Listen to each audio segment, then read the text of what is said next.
ಎಲ್ಲ ವಿದ್ಯಾರ್ಥಿಗಳಿಗೂ ಸ್ವಾಗತ. ಇಂದಿನ ತರಗತಿಯಲ್ಲಿ ನಾವು ಜೀವಿಗಳು ಹೇಗೆ ಸಂತಾನೋತ್ಪತ್ತಿ ನಡೆಸುತ್ತವೆ ಎನ್ನುವಂಥ ಪಾಠದಲ್ಲಿ ನಿಮ್ಮ ಪರೀಕ್ಷೆಗೆ ಬರುವಂಥ ಪ್ರಮುಖವಾದ ಪ್ರಶ್ನೆಗಳ ಬಗ್ಗೆ ನಾವು ಈ ಒಂದು ತರಗತಿಯಲ್ಲಿ ಮಾಡುವ ಚರ್ಚೆಯನ್ನು ಮಾಡೋಣ. ಏನಪ್ಪ ಅಂದರೆ ಈ ಒಂದು ಎಲ್ಲ ಪ್ರಶ್ನೆಗಳು ಕೂಡ ನಿಮ್ಮ ಪರೀಕ್ಷೆಯಲ್ಲಿ ಬರುವಂಥ ಸಾಧ್ಯತೆಗಳು ಇರ್ತವೆ. ಅದಕ್ಕೆ ಈ ಎಲ್ಲ ಪ್ರಶ್ನೆಗಳನ್ನು ನಾನು ಈ ಒಂದು ವಿಡಿಯೋದ ಮುಖಾಂತರ ತಮಗೆ ತಲುಪಿಸುವಂಥ ಕೆಲಸವನ್ನು ಮಾಡ್ತಾಯಿದ್ದೀನಿ. ಇನ್ನೂ ಯಾರು ನಮ್ಮ ಚಾನಲ್ಗೆ ಸಬ್ಸ್ಕ್ರೈಬ್ ಆಗಿ ಮತ್ತು ನಿಮ್ಮ ಸ್ನೇಹಿತರೊಂದಿಗೂ ಕೂಡ ಈ ವಿಡಿಯೋವನ್ನು ಶೇರ್ ಮಾಡಿ ಅವರಿಗೂ ಕೂಡ ಈ ಒಂದು ವಿಡಿಯೋವನ್ನು ಸದುಪಯೋಗ ಪಡಿಸ್ಕೊಳ್ಳಿ ಅಂತ ಹೇಳ್ತಾ ಇಂದಿನ ತರಗತಿಯ ಮುಖ್ಯವಾದ ಪ್ರಶ್ನೆಗಳನ್ನು ನಾವು ಇವತ್ತು ಪ್ರಾರಂಭ ಮಾಡೋಣ. ಹಾಗಿದ್ದರೆ ವಿದ್ಯಾರ್ಥಿಗಳೇ, ಮೊದಲನೇ ಪ್ರಶ್ನೆಯನ್ನು ನೋಡಿ. ಸಂತಾನೋತ್ಪತ್ತಿ ಎಂದರೇನು, ಅದರಲ್ಲಿ ಎಷ್ಟು ವಿಧಗಳನ್ನು ತಿಳಿಸಿ. ಹೌದಾ, ಈಗಾಗಲೇ ನಾನು ಜೀವಿಗಳು ಹೇಗೆ ಸಂತಾನೋತ್ಪತ್ತಿ ನಡೆಸುತ್ತವೆ ಅನ್ನುವಂಥ ವಿಡಿಯೋದಲ್ಲಿ ಈ ಎಲ್ಲ ಪ್ರಶ್ನೆಗಳಿಗೆ ಸಂಬಂಧಪಟ್ಟಂಥ ಪಾಠವನ್ನು ಸಂಪೂರ್ಣವಾಗಿ ಮಾಡಿ ಹಾಕಿದ್ದೇನೆ. ಅದರಲ್ಲಿ ಇರುವಂತಹ ಪ್ರಶ್ನೆಗಳಿವು. ಹೌದಾ, ಸಂತಾನೋತ್ಪತ್ತಿ ಅಂದ್ರೇನು ಹಾಗಿದ್ದರೆ ಅದು ಒಂದು ಜೈವಿಕ ಪ್ರಕ್ರಿಯೆಯಾಗಿದ್ದು ಈ ಪ್ರಕ್ರಿಯೆಯಿಂದ ಹೊಸ ಜೀವಿಗಳು ಉಗಮಿಸುತ್ತವೆ. ಹೌದಾ, ಸಂತಾನೋತ್ಪತ್ತಿಯಲ್ಲಿ ಎರಡು ವಿಧಗಳು ಹಾಗಿದ್ರೆ ಯಾವುದು? ಒಂದು ಲೈಂಗಿಕ ಸಂತಾನೋತ್ಪತ್ತಿ ಮತ್ತು ಅಲೈಂಗಿಕ ಸಂತಾನೋತ್ಪತ್ತಿ. ಅರ್ಥ ಆಯ್ತಾ? ಸಂತಾನೋತ್ಪತ್ತಿ ಅಂದರೆ ಏನಂತೇಳಿ ಇದು ಒಂದು ಪ್ರಕ್ರಿಯೆ, ಒಂದು ಜೈವಿಕ ಪ್ರಕ್ರಿಯೆ. ಈ ಪ್ರಕ್ರಿಯೆಯಲ್ಲಿ ಏನಾಗ್ತದಪ್ಪ ಅಂತ ಒಂದು ಹೊಸ ಜೀವಿ ಏನಾಗ್ತದೆ ಅಲ್ಲಿ ಹುಟ್ಟುತ್ತದೆ, ಅಂದರೆ ಉಗಮಿಸುತ್ತದೆ. ಅದರಲ್ಲಿ ಎರಡು ವಿಧಗಳು, ಒಂದು ಯಾವುದು ಲೈಂಗಿಕ ಸಂತಾನೋತ್ಪತ್ತಿ ಮತ್ತು ಇನ್ನೊಂದು ಯಾವುದು ಅಲೈಂಗಿಕ ಸಂತಾನೋತ್ಪತ್ತಿ. ಹೌದಾ, ಅರ್ಥ ಆಯ್ತಾ? ಎರಡನೇ ಪ್ರಶ್ನೆ ನೋಡ್ರಿ. ಜೀವಿಗಳು ತಮ್ಮದೇ ನಿಖರ ಪ್ರಕೃತಿಯನ್ನು ಸೃಷ್ಟಿಸುತ್ತವೆಯೇ ಎನ್ನುವಂಥ ಪ್ರಶ್ನೆಯನ್ನು ಕೇಳ್ತಾರೆ. ಹೌದಾ, ಇಲ್ಲಿ ನೋಡ್ರಿ, ಜೀವಿಗಳು ತಮ್ಮದೇ ಆದ ಹೊಸ ಪ್ರಕೃತಿಯನ್ನು ಸೃಷ್ಟಿಸುತ್ತವೆ. ಹೌದಾ, ಏನು ಕೇಳಿದ್ರು ಅವರು ಪ್ರಶ್ನೆಯನ್ನು ತಮ್ಮದೇ ಆದಂಥ ನಿಖರ ಪ್ರಕೃತಿಯನ್ನು ಸೃಷ್ಟಿಸ್ತಾವನ ಅಂತ ಕೇಳಿದ್ರು. ಹೌದು, ಏನು ಮಾಡ್ತಾವು? ಸೃಷ್ಟಿಸ್ತಾವೆ. ಆದರೆ ಯಾವ ರೀತಿಯಾಗಿ? ಸಂತಾನೋತ್ಪತ್ತಿ ಜೀವಕೋಶಗಳು, ಅಂದರೆ ಇಲ್ಲಿ ವೀರ್ಯಾಣು ಮತ್ತು ಅಂಡಾಣು ಅಂತ ಹೇಳ್ತೇವೆ ನಾವು. ವೀರ್ಯಾಣು ಎಲ್ಲಿ ಗಂಡು ಸಂತಾನೋತ್ಪತ್ತಿ ವಿವಾಹದಲ್ಲಿರುವಂಥ ಒಂದು ಗಂಡಿನಿಂದ ಉತ್ಪತ್ತಿಯಾಗುವಂಥ ವೀರ್ಯಾಣು ಮತ್ತು ಹೆಣ್ಣಿನಲ್ಲಿ ಉತ್ಪತ್ತಿಯಾಗುವಂಥ ಅಂಡಾಣು. ಹೌದಾ, ಇವೆರಡೂ ಕೂಡ ಸಂಯೋಗವಾಗುವಾಗ ಏನೇಲಾಗ್ತವು? ವರ್ಣತಂತುಗಳ ಅಡ್ಡ ಹಾಯುವಿಕೆಯಲ್ಲಿನ ಕೆಲವು ಬದಲಾವಣೆಗಳಿಂದಾಗಿ ಹೆಚ್ಚಿನ ಭಿನ್ನತೆಗಳನ್ನು ನಾವಿಲ್ಲಿ ಕಂಡು ಬರ್ತೇವೆ. ಇದು ಏನಪ್ಪ ಅಂತಂದ್ರೆ ಇಲ್ಲಿ ಜೀವಿಗಳು ತಮ್ಮದೇ ಆದಂಥ ನಿಖರ ಪ್ರಕೃತಿಯನ್ನು ಸೃಷ್ಟಿಸುತ್ತವೆ. ಅರ್ಥ ಆಯ್ತಾ? ನೆಕ್ಸ್ಟ್ ನೋಡ್ರಿ, ಸಂತಾನೋತ್ಪತ್ತಿ ಪ್ರಕ್ರಿಯೆಯಲ್ಲಿ DNA ಸ್ವಪ್ರತಿಕರಣವು ಹೆಚ್ಚು ಅತ್ಯಗತ್ಯ ಹಾಗೂ ಮಹತ್ವದಿಂದ ಕೂಡಿದೆ ಏಕೆ? ಇಲ್ಲಿ ನೋಡ್ರಿ, DNA ಸ್ವಪ್ರತಿಕರಣದಿಂದಾಗಿ ಏನಾಗ್ತದೆ? ಜೀವಿಗಳು ಆನುವಂಶೀಯ ಸ್ಥಿರತೆಯನ್ನು ಹೊಂದುತ್ತವೆ. ಅಂದ್ರೇನು? ಇಲ್ಲಿ ಆನುವಂಶೀಯ ಅಂತ ಪಾಠದಲ್ಲಿ ಕೂಡ ನಾನು ಮಾಡಿ ಹಾಕಿದ್ದೀನಿ ವಿಡಿಯೋನ, ಅದನ್ನು ಕೂಡ ನೀವು ಗಮನಿಸ್ಬೋದು. ಇಲ್ಲಿ ಏನಾಗ್ತಪ್ಪ ಅಂತಂದರೆ ಇಲ್ಲಿ ನಾವೇನು ಹೇಳ್ತೀವಿ? ಆನುವಂಶೀಯ ಸ್ಥಿರತೆ ಅಂದರೆ ಏನಿಲ್ಲಿ ಆ ಒಂದು ಪೀಳಿಗೆಯಿಂದ ಇನ್ನೊಂದು ಪೀಳಿಗೆ ಏನಂತ ಹೇಳ್ತೀವಿ ನಾವು? ಗುಣಲಕ್ಷಣಗಳು ಏನಾಗೋದು? ಹರಿದು ಬರುವುದು ಅಂತ ಹೇಳ್ತೀವಿ. ಅದೇ ರೀತಿಯಾಗಿ ಪೋಷಕ ಜೀವಿಗಳಲ್ಲಿನ ಲಕ್ಷಣಗಳು ಮರಿಜೀವಿಗಳಲ್ಲಿ ಕಾಣಲು ಸಾಧ್ಯವಾಗಿದೆ. ಅದೇ ನಾ ಈಗ ತಾನೇ ಹೇಳಿದೆ. ಅಂದರೆ ಪೋಷಕರಲ್ಲಿ ಕಂಡುಬರುವಂಥ ಗುಣಲಕ್ಷಣಗಳು ಏನಾಗ್ತವು? ಹೊಸದಾಗಿ ಹುಟ್ಟುವಂಥ ಜೀವಿಯಲ್ಲಿ ಕೂಡ ಈ ಒಂದು ಗುಣಲಕ್ಷಣಗಳನ್ನು ನಾವಿಲ್ಲಿ ಕಾಣಬಹುದು. ಅರ್ಥ ಆಯ್ತಾ? ಅದೇ ರೀತಿಯಾಗಿ DNA ಸ್ವಪ್ರತಿಕರಣದಿಂದ ಕೋಶ ವಿಭಜನೆಯ ಸಂದರ್ಭದಲ್ಲಿ, ಅಂದರೆ ಏನೆಂದು ಹೊಸ ಮರಿಜೀವ ಹುಟ್ಟುವಂಥ ಸಂದರ್ಭದಲ್ಲಿ ಏನಾಗ್ತದೆ? ಕೋಶ ವಿಭಜನೆ ಸಂದರ್ಭದಲ್ಲಿ ಏನಾಗ್ತದೆ? ತಾಯಿ ಜೀವಕೋಶಗಳಲ್ಲಿ ಇರುವಂಥ ವರ್ಣತಂತುಗಳ ಸಂಖ್ಯೆ ಎಷ್ಟೇ ಕೂಡ ಏನಾಗಬೇಕು? ಅಲ್ಲೇ ಒಂದು ಹೊಸದಾಗಿ ಹುಟ್ಟುವಂಥ ಮರಿ ಜೀವಕೋಶಗಳಲ್ಲೂ ಸಹ ನಾವು ಏನು ಮಾಡ್ಬೋದು? ಇದನ್ನು ಕಾಣಬಹುದು. ಅರ್ಥ ಆಯ್ತಾ? ಇದು ಸಂತಾನೋತ್ಪತ್ತಿ ಪ್ರಕ್ರಿಯೆಯಲ್ಲಿ DNA ಸ್ವಪ್ರತಿಕರಣವು ಹೆಚ್ಚು ಅತ್ಯಗತ್ಯ ಹಾಗೂ ಮಹತ್ವದಿಂದ ಕೂಡಿದೆ ಅಂತ ನಾವಿಲ್ಲಿ ಉತ್ತರವನ್ನು ಕಂಡುಹಿಡ್ಕೋಬಹುದು. ಅರ್ಥ ಆಯ್ತಾ? ಹಾಗಿದ್ರೆ ಮುಂದಿನ ಪ್ರಶ್ನೆಯನ್ನು ನಾವಿಲ್ಲಿ ನೋಡೋಣ. 4ನೇ ಪ್ರಶ್ನೆಯನ್ನು ನೋಡ್ರಿ. ಭಿನ್ನತೆಯು ಒಂದು ಪ್ರಭೇದಕ್ಕೆ ಉಪಯುಕ್ತ, ಆದರೆ ಒಂದು ಜೀವಿಗೆ ಅಗತ್ಯವಲ್ಲ ಏಕೆ? ಅಂದರೆ ನಾವು ಬದಲಾವಣೆ, ಭಿನ್ನತೆ ಅಂದ್ರೇನು? ಒಂದು ಜೀವಿಯಿಂದ ಹೋಲಿಸಿದರೆ ಇನ್ನೊಂದು ಜೀವಿಗೆ ಬದಲಾವಣೆಗಳನ್ನು ಕಾಣ್ತೀವಿ. ಇದಕ್ಕೆ ಏನಂತ ಕರಿತೀವಿ ನಾವು? ಭಿನ್ನತೆ ಅಂತ ಕರಿತೀವಿ. ಅದು ಒಂದು ಪ್ರಭೇದಕ್ಕೆ ಉಪಯುಕ್ತ, ಆದರೆ ಒಂದು ಜೀವಿಗೆ ಅಗತ್ಯವಲ್ಲ ಏಕೆ ಅಂತ ಅವ್ರಲ್ಲಿ ಕೇಳ್ತಾರೆ. ಇಲ್ಲಿ ನೋಡ್ರಿ, ಭಿನ್ನತೆಯು ಜೀವಿಗಳ ಪ್ರಭೇದಗಳು ಬದುಕುಳಿಯಲು ಉಪಯುಕ್ತವಾಗಿದೆ. ಅಲ್ಲಿಂದ್ರೆ ಏನಪ್ಪ ಅಂತಂದರೆ ಬದಲಾವಣೆಗಳು ಅಂದರೆ ಭಿನ್ನತೆಗಳನ್ನು ನಾವು ನೋಡ್ತೀವಿ ಜೀವಿಗಳಲ್ಲಿ. ಈ ಒಂದು ಜೀವಿಗಳು ಭಿನ್ನತೆಯನ್ನು ಎದಕ್ಕೆ ತೋರಿಸ್ತಪ್ಪ ಅಂತಂದರೆ ಇವು ಪ್ರಭೇದಗಳು ಬದುಕುಳಿಯಲು ಉಪಯುಕ್ತವಾಗಿದೆ. ಆದರೆ ಭಿನ್ನತೆಯಿಂದಾಗಿ ಕೆಲವು ಜೀವಿಗಳ ಪ್ರಭೇದಗಳು ಪರಿಸರದಲ್ಲಿ ಹೊಂದಾಣಿಕೆ ಮಾಡಿಕೊಳ್ಳಲು ಸಾಧ್ಯವಾಗದೆ ಅಳಿದು ಹೋಗಲೂಬಹುದು ಅಂತ ಎಲ್ಲವರು ಹೇಳ್ತಾರೆ. ಅಂದ್ರೇನು? ಇಲ್ಲಿ ಭಿನ್ನತೆಯನ್ನು ತೋರಿಸುವಂಥ ಜೀವಿಗಳು ಏನು ಮಾಡ್ತಪ್ಪ ಅಂದ್ರೆ ಬದುಕುಳಿತಾವೆ. ಹೌದಾ, ಅದೇ ರೀತಿಯಾಗಿ ಪ್ರಭೇದಗಳಂತ ಹೇಳ್ತೇವೆ ನಾವು. ಕೆಲವು ಜೀವಿಗಳು ಪ್ರತ್ಯೇಕ ಇರುವಂಥ ಪ್ರಭೇದಗಳು ಅವು ಏನು ಮಾಡ್ತಪ್ಪ?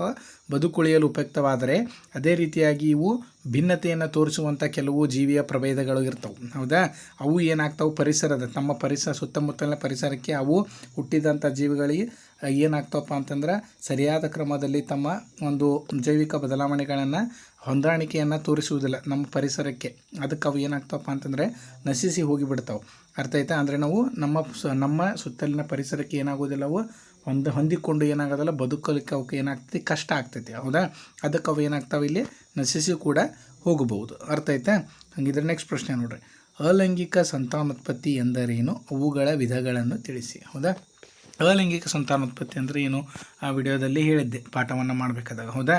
ಏಕ ಜೀವಿಗಳಿಂದ ಅಥವಾ ಜೀವಿಗಳಲ್ಲಿ ನಡೆಯುವ ಸಂತಾನೋತ್ಪತ್ತಿ ಅಲೈಂಗಿಕ ಸಂತಾನೋತ್ಪತ್ತಿ ಅಂತ ನಾವಿಲ್ಲಿ ಕರಿತೀವಿ. ಅಂದ್ರೇನು, ಅಲ್ಲಿ ಯಾವುದೇ ರೀತಿಯಂಥ ಎರಡು ಜೀವಿಗಳ ನಡುವೆ ಏನಾಗೋದಿಲ್ಲ, ಕ್ರಿಯೆ ನಡೆಯುವುದಿಲ್ಲ. ಹೌದಾ? ಅದು ಲೈಂಗಿಕ ಸಂತಾನೋತ್ಪತ್ತಿಯಲ್ಲಿ ಮಾತ್ರ ಹೆಣ್ಣು ಮತ್ತು ಗಂಡು ಸಂಯೋಗಗೊಂಡಾಗ ಆಗುವಂಥ ಕ್ರಿಯೆಗೆ ಅದಕ್ಕೆ ಲೈಂಗಿಕ ಅಂತ ಕರೆದ್ವಿ. ಇಲ್ಲಿ ಅಲೈಂಗಿಕ ಅಂದ್ರೆ ಏನಪ್ಪ ಅಂದರೆ ಕೇವಲ ಒಂದೇ ಜೀವಿಗಳಿಂದ ನಡೆಯುವಂಥ ಸಂತಾನೋತ್ಪತ್ತಿ ಕ್ರಿಯೆಗೆ ಏನಂತ ಕರಿತೀವಿ, ನಾವಿಲ್ಲಿ ಅಲೈಂಗಿಕ ಸಂತಾನೋತ್ಪತ್ತಿ ಅಂತ ಕರಿತೀವಿ. ಅದೇ ರೀತಿಯಾಗಿ ಅಲೈಂಗಿಕ ಸಂತಾನೋತ್ಪತ್ತಿಯ ವಿಧಗಳನ್ನು ನೋಡೋದಾದರೆ ಯಾವ್ಯಾವು, ಮೊದಲನೇದು ವಿದಳನ, ಬಹುವಿದಳನ, ತುಂಡರಿಕೆ, ಕಾಯಜ ಸಂತಾನೋತ್ಪತ್ತಿ, ಪುನರುತ್ಪಾದನೆ, ಮೊಗ್ಗುವಿಕೆ, ಬೀಜಕಗಳ ಉತ್ಪಾದನೆ. ಹೌದಾ? ಇವ ಎಲ್ಲ ಅಲೈಂಗಿಕ ಸಂತಾನೋತ್ಪತ್ತಿಯ ವಿಧಗಳ ಬಗ್ಗೆ ನಾನು ಸಂಪೂರ್ಣವಾಗಿ ಡೀಟೇಲ್ ಆಗಿ ವಿಡಿಯೋವನ್ನು ಮಾಡಿ ಪಾಠವನ್ನು ಮಾಡಬೇಕಾದ್ರೆ ಮಾಡಿ ಹಾಕಿದ್ದೇನೆ. ನಿಮಗೇನಾದರೂ ಡೌಟ್ಸ್ ಇದ್ದರೆ ಇನ್ನೊಂದು ಸಲ ಆ ವಿಡಿಯೋವನ್ನು ಹೋಗಿ ನೀವು ಕೂಡ ನೋಡ್ಬೋದು. ಅರ್ಥ ಆಯ್ತಾ?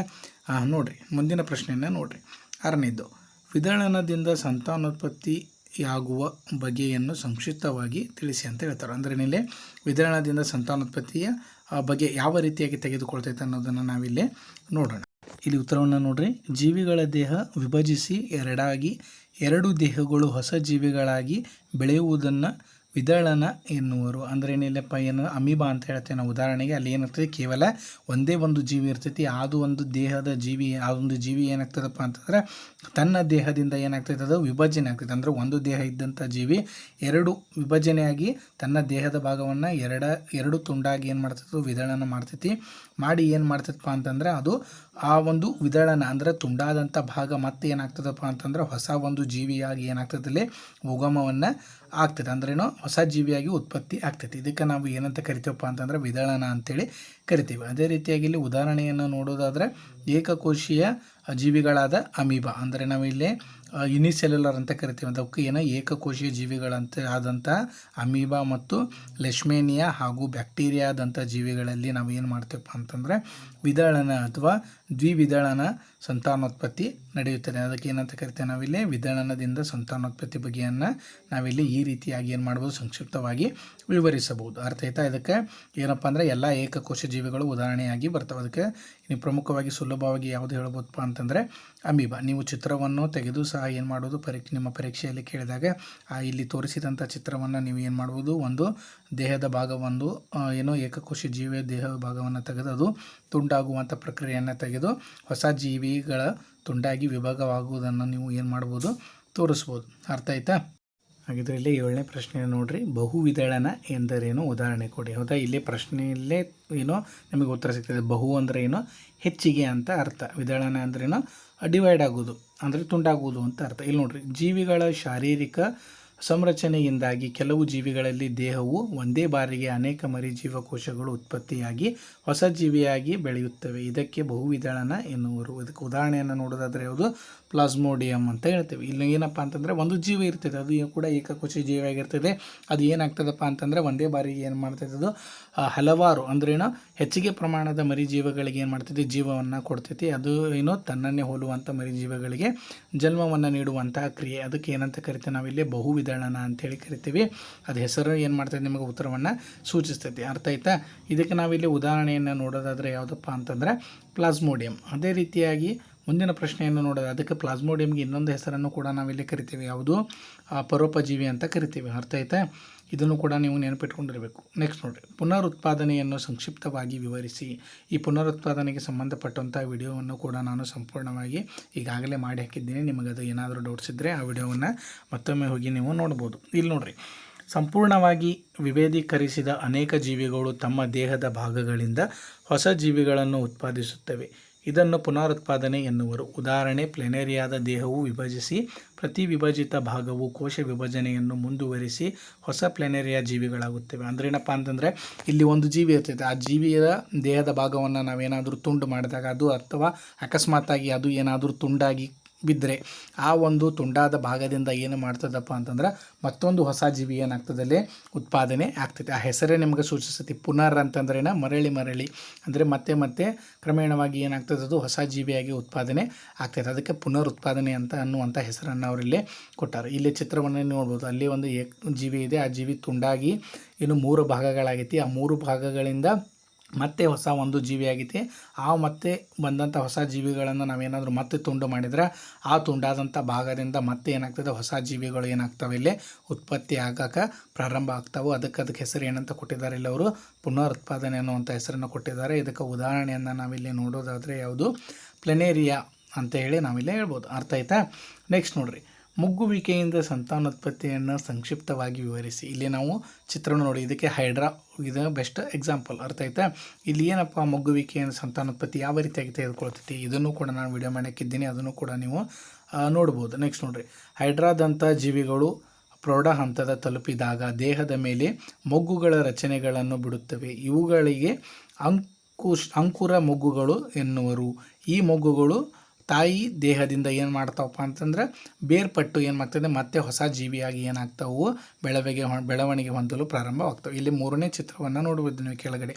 ಅಲ್ಲಿ ಒಂದು ಅಡ್ಡಾಗಿ ಬಿದ್ದಂಥ ಒಂದು ಹೈಡ್ರಾ, ಅದು ಏನೋ ಬೆಳವಣಿಗೆ ಅಂದ್ರೆ ಮೊಗ್ಗು ಅಂತ ಹೇಳ್ತೇವೆ ನಾವು. ಆ ಮೊಗ್ಗು ಏನು ಮಾಡ್ತಾ ಪ್ರೌಢಾವಸ್ಥೆಯನ್ನು ತಲುಪಿದಾಗ ಏನಾಗ್ತದಪ್ಪ ಅಂತಂದ್ರೆ ಅದು ದೇಹದ ಮೇಲೆ ಮೊಗ್ಗುಗಳ ರಚನೆಯನ್ನು ಏನು ಮಾಡ್ತದೋ ಮಾಡ್ತದೆ. ಈ ಚಿತ್ರದಲ್ಲಿ ನೋಡ್ಬೋದು, ಅದು ಏನು ಮೊಗ್ಗೋದು, ಆ ಮೊಗ್ಗುಗಳ ರಚನೆಯನ್ನು ಬಿಡ್ತದೆ. ಆ ಮೊಗ್ಗುಗಳು ಏನಾಗ್ತಪ್ಪ ಅಂತಂದ್ರೆ ಬೆಳವಣಿಗೆ ಹಂತವನ್ನು ತಲುಪಿದಾಗ ಅವಕ್ಕೆ ಏನಂತ ಕರಿತೀವಿ, ಇನ್ನೊಂದು ಹೆಸರು ನಾವು ಅಂಕುರ ಮೊಗ್ಗುಗಳು ಅಂತ ಕರಿತೀವಿ. ಇವು ಏನು ಮಾಡ್ತಪ್ಪ ಅಂತಂದ್ರೆ ಸಂಪೂರ್ಣವಾಗಿ ಬೆಳವಣಿಗೆಯನ್ನು ಹೊಂದಿದಾಗ ಏನು ಮಾಡ್ತಾವು, ಆ ಒಂದು ತಾಯಿಯ ದೇಹದಿಂದ ಏನು ಮಾಡ್ತಾವು ವಿಭಜನೆಯನ್ನು ಹೊಂದಿ ಮತ್ತೆ ಹೊಸ ಜೀವಿಯಾಗಿ ಉತ್ಪಾದನೆಯನ್ನು ಹೊಂತಾವು. ಆ ಒಂದು ಏನೋ ಮರಿ ಜೀವಿ ಮತ್ತೆ ಅದು ಕೂಡ ಪ್ರೌಢಾವಸ್ಥೆಯನ್ನು ತಲುಪಿ ಮತ್ತೆ ಅದು ಕೂಡ ಮೊಗ್ಗನ್ನು ರಚನೆ ಮಾಡಿ ಅದರ ದೇಹದಿಂದ ಮತ್ತು ವಾಪಸ್ ಏನು ಮಾಡ್ತದಪ್ಪ, ಹೊಸ ಜೀವಿಯಲ್ಲಿ ಕೂಡ ಏನಾಗ್ತದೆ ಉತ್ಪಾದನೆ ಆಗ್ತದೆ. ಇದು ಒಂದು ಸಂತಾನೋತ್ಪತ್ತಿ ಕ್ರಿಯೆಗೆ ಏನಂತ ಕರಿತೇವೆ ನಾವು ಇಲ್ಲಿ, ಮೊಗ್ಗುವಿಕೆ ಅಂತೇಳಿ ಕರಿತೇವೆ. ಹೌದಾ? ಹಾಗಿದ್ರೆ ಯಾವುದೋ ಒಂದು ಕಲ್ತೀವಿ ನಾವೀಗ.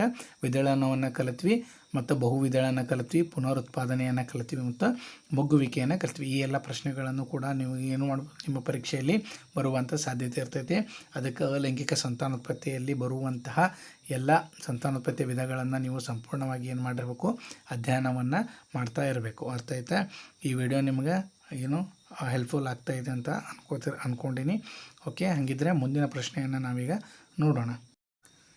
ಕೊನೆಯದಾಗಿ ಕಾಯಜ ಸಂತಾನೋತ್ಪತ್ತಿ ಎಂದರೇನು, ಉದಾಹರಣೆ ಕೊಡಿ. ಇಲ್ಲಿ ನೋಡ್ರಿ, ಜೀವಿಯ ದೇಹದ ಯಾವುದಾದರೊಂದು ಭಾಗದಿಂದ ಹೊಸ ಜೀವಿಯನ್ನು ಪಡೆಯುವ ವಿಧಾನಕ್ಕೆ ಕಾಯಜ ಸಂತಾನೋತ್ಪತ್ತಿ ಎನ್ನುವರು. ಉದಾಹರಣೆ ನೋಡೋದಾದರೆ ಗುಲಾಬಿ, ದಾಸವಾಳ, ಬ್ರಯೋಫಿಲಮ್, ಆಲೂಗಡ್ಡೆಯಂಥ ಸಸ್ಯಗಳಲ್ಲಿ ಅವುಗಳ ದೇಹದ ಕತ್ತರಿಸಿ ನಿಗದಿತ ಭಾಗದಿಂದ ಹೊಸ ಸಸ್ಯಗಳನ್ನು ನಾವು ಬೆಳೆಯುವುದು. ಅಂದರೆ ಕಾಯಜ ಸಂತಾನೋತ್ಪತ್ತಿ ಅಂದರೆ ಏನಪ್ಪ ಅಂತಂದ್ರೆ ಯಾವುದೋ ಒಂದು ಸಸ್ಯ, ಆ ಸಸ್ಯದ ಭಾಗದಿಂದ ಇವನ್ನು ನಾವು ಕತ್ತರಿಸಿದಾಗ, ಹೌದಾ, ಬೇರು, ಕಾಂಡ ಅಥವಾ ಎಲೆ ಇರ್ಬೋದು. ಈಗ ನಾವು ನೋಡ್ರಿ, ಗುಲಾಬಿ ಅಂಟನ್ನು ತೆಗೆದುಕೊಂಡು ಏನು ಮಾಡ್ತೀವಿ ನಾವು, ಬೇರು ಸಮೇತ ಗಿಡವನ್ನು ಹಚ್ಚೋದಿಲ್ಲ. ಏನು ಮಾಡ್ತೀವಿ ನಾವು, ಯಾವುದೋ ಒಂದು ಕಾಂಡ ಅಥವಾ ಟೊಂಗೆಯ ಭಾಗವನ್ನು ನಾವು ಏನು ಮಾಡ್ತೀವಿ, ಮುರ್ಕೊತೀವಿ. ಮುರಿದು ಅದನ್ನು ಏನು ಮಾಡ್ತೀವಿ, ಮಣ್ಣಿನಲ್ಲಿ ತುರುಕಿದಾಗ ಅದು ಏನು ಮಾಡ್ತೀವಿ, ಹೊಸ ಸಸ್ಯ ಆಗಿ ಬೆಳೆಯಲು ಪ್ರಾರಂಭವಾಗ್ತದೆ. ಇದಕ್ಕೆ ಏನಂತ ಕರಿತೀವಿ ನಾವು, ಕಾಯಜ ಸಂತಾನೋತ್ಪತ್ತಿ ಅಂತ ಕರಿತೀವಿ. ಇಲ್ಲಿ ಉದಾಹರಣೆಯನ್ನು ನಾವು ನೋಡೋದಾದರೆ ಯಾವುದು, ಗುಲಾಬಿ, ದಾಸವಾಳ, ಬ್ರಯೋಫಿಲಮ್ ಅಂತ ಹೇಳ್ತಾರೆ. ಆಲೂಗಡ್ಡೆಯನ್ನು ಅದು ಹೌದಾ, ಈಗ ಆಲೂಗಡ್ಡೆ ಮೊಳಕೆಯನ್ನು ಬಿಡ್ತದೈತೆ. ಆಲೂಗಡ್ಡೆಯನ್ನು ನಾವೇನಾದರೂ ಮಣ್ಣಿನೊಳಗಡೆ ಹಾಕಿದಾಗ ಅದು ಏನು ಮಾಡ್ತದೆ, ಮೊಳಕೆಯನ್ನು ಬಿಟ್ಟು ಮತ್ತು ಹೊಸ ಆಲೂಗಡ್ಡೆಯನ್ನು ಏನು ಮಾಡ್ತಾವು, ಉತ್ಪತ್ತಿಯನ್ನು ಮಾಡ್ತದೆ. ಅದೇ ರೀತಿಯಾಗಿ ನಾವು ಶುಂಠಿಯನ್ನು ತೆಗೆದುಕೊಳ್ಬೋದು. ಶುಂಠಿಯನ್ನು ಕೂಡ ಏನು ಮಾಡೋದು, ನಾವು ಮಣ್ಣಿನಲ್ಲಿ ಹಾಕಿದಾಗ ಅದು ಕೂಡ ಏನು ಮಾಡ್ತೈತಿ, ಮೊಳಕೆ ಹೊಡೆದು ಏನು ಮಾಡ್ತದೆ, ಮತ್ತೆ ಹೊಸ ಶುಂಠಿಯನ್ನು ಏನು ಮಾಡ್ತೈತೆ, ಅದು ಉತ್ಪತ್ತಿ ಮಾಡ್ತೈತಿ. ಅದಕ್ಕೆ ಏನಂತ ಹೇಳ್ತಾರೆ ಅವರು, ಜೀವಿಯ ದೇಹದ ಯಾವುದಾದರೊಂದು ಭಾಗದಿಂದ ಹೊಸ ಜೀವಿಯನ್ನು ಪಡೆಯುವ ವಿಧಾನಕ್ಕೆ ನಾವಿಲ್ಲಿ ಕಾಯಜ ಸಂತಾನೋತ್ಪತ್ತಿ ಅಂತ ಹೇಳ್ಬೋದು. ಅರ್ಥ ಆಯ್ತಾ? ಇಷ್ಟೇ ಸುಲಭವಾಗಿ ಅಂತ ಇದು ಏನೋ ಕಾಯಜ ಸಂತಾನೋತ್ಪತ್ತಿಯ ಉದಾಹರಣೆ ಮತ್ತು ಕಾಯಜ ಸಂತಾನೋತ್ಪತ್ತಿ ಎಂದರೇನು. ಹೌದಾ? ಇಂದಿನ ತರಗತಿಯಲ್ಲಿ ನಾವು ಲೈಂಗಿಕ ಸಂತಾನೋತ್ಪತ್ತಿ ಎಂದರೇನು ಮತ್ತು ಅಲೈಂಗಿಕ ಸಂತಾನೋತ್ಪತ್ತಿಯಲ್ಲಿ ಬರುವಂಥ ಪ್ರಮುಖ ಪ್ರಶ್ನೆಗಳ ಬಗ್ಗೆ ನಾವು ಇವತ್ತು ಅಧ್ಯಯನ ಮಾಡಿದ್ವಿ. ಇನ್ನುಳಿದ ಪ್ರಶ್ನೆಗಳನ್ನು ನಾನು ಏನು ಮಾಡ್ತೀನಿ, ಮುಂದಿನ ತರಗತಿಯಲ್ಲಿ ನಿಮಗೆ ತಲುಪಿಸುವಂಥ ಸಾಧ್ಯತೆಯನ್ನು ಮಾಡ್ತೀನಿ. ವಿದ್ಯಾರ್ಥಿಗಳೇ, ಹಂಗಿದ್ರೆ ಇಂದಿನ ತರಗತಿಯಲ್ಲಿ ನಾನು ಹೇಳಿದಂಥ ಎಲ್ಲ ಪ್ರಶ್ನೆಗಳು ನಿಮಗೆ ಅರ್ಥ ಆಗಿದ್ದಾವೆ ಅಂತ ಅನ್ಕೋತೀನಿ. ಹಾಗಿದ್ದರೆ ಇನ್ನು ಉಳಿದಂಥ ಪ್ರಶ್ನೆಗಳನ್ನು ನಾನು ಮುಂದಿನ ವಿಡಿಯೋದಲ್ಲೇ ಮಾಡಿ ಹಾಕ್ತೀನಿ. ಎಲ್ಲರೂ ನಮ್ಮ ವಿಡಿಯೋ ಚಾನಲ್ ಜೊತೆ ಟಚ್ ಇರ್ರಿ. ಮತ್ತು ಅದೇ ರೀತಿಯಾಗಿ ನಿಮ್ಮ ಸ್ನೇಹಿತರ ನೀವು ಕೂಡ ಈ ವಿಡಿಯೋಗಳನ್ನು ಶೇರ್ ಮಾಡಿರಿ ಅಂತ ಹೇಳ್ತಾ, ನಿಮ್ಮ ಪರೀಕ್ಷೆ ತಯಾರಿಯನ್ನು ಈಗಿರ್ತಾನೆ ನೀವು ಏನು ಮಾಡಿರಿ ಪ್ರಾರಂಭಿಸ್ರಿ ಅಂತ ಹೇಳ್ತಾ, ಎಲ್ಲರಿಗೂ ಈ ಒಂದಿನ ತರಗತಿ ಉಪಯುಕ್ತ ಆಗಿದೆ ಅಂತ ಅನ್ಕೋತೀನಿ. ಈ ವಿಡಿಯೋವನ್ನು ಕಂಪ್ಲೀಟಾಗಿ ನೋಡಿದ್ದಕ್ಕೆ ತಮಗೆಲ್ಲರಿಗೂ ಕೂಡ ಧನ್ಯವಾದಗಳು ಅಂತ ಹೇಳ್ತಾ, ಇನ್ನೂ ಯಾರು ಕೂಡ ಸಬ್ಸ್ಕ್ರೈಬ್ ಮಾಡಿಲ್ಲ ಸಬ್ಸ್ಕ್ರೈಬ್ ಮಾಡಿ. ಧನ್ಯವಾದಗಳು.